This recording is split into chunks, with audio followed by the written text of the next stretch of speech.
ರಾಜಕೀಯದಲ್ಲಿ ಪಥ ಬದಲಾವಣೆ ಆಗ್ಲಿಕ್ಕೆ ನಮ್ಮಲ್ಲಿ ಹೈಕಮಾಂಡ್ ಇದೆ, ಶಾಸಕಾಂಗ ಪಕ್ಷ ಇದೆ. ಅವ್ರೇನ್ ತೀರ್ಮಾನ ತಗೋತಾರೋ ಅದು ಆಗತ್ತೆ. ಇವಾಗ ನಿಮ್ ಭಾವನೆಗಳಲ್ಲಿ ಏನಿದೆ, ಮುಖ್ಯಮಂತ್ರಿ ಬದಲಾವಣೆ ಅಕ್ಕನೋ ಇಲ್ಲೋ ಅನ್ನೋ ಜನತೆಗೆ ನೀವು ವಿತರಿಸಕತ್ತೀವಿ. ಅದನ್ನ ನಾವು ಹೈಕಮಾಂಡ್ ಯಾವಾಗ ಹೇಳುತ್ತೆ ಅದನ್ನ ನಿಮಗೆ ಯಾವಾಗ ಅಂದ್ರ ಬಹುತೇಕ ಉತ್ತರ ಇಲ್ಲ.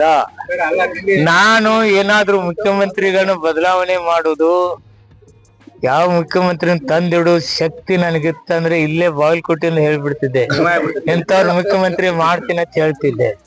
ನಮ್ಮ ನಾಯಕರಾದಂತ ಮಲ್ಲಿಕಾರ್ಜುನ ಖರ್ಗೆ ಸಾಹೇಬ್ರು ಇರ್ತಾರೆ. ರಾಜ್ಯದ ಪ್ರತಿ ಇಂಚು ಅವ್ರಿಗೆ ಗೊತ್ತಿದೆ, ತೀರ್ಮಾನ ಕರೆಕ್ಟ್ ಆಗಿ ತೆಗೆದುಕೊಳ್ತಾರೆ. ಏನಂತದೇನು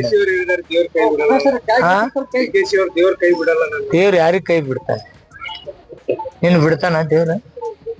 ಇಬ್ಬರದಾಗ ಒಬ್ರನ್ನ ಬಿಡ್ಬೇಕಂತ ದೇವ್ರ ಎಲ್ಲರಿಗೂ ಕೈ ಅಂದ್ರೆ ಪ್ರಯತ್ನ ಕೈ ಬಿಟ್ರು ಪ್ರಾರ್ಥನೆ ಕೈ ಬಿಡೋದಿಲ್ಲ.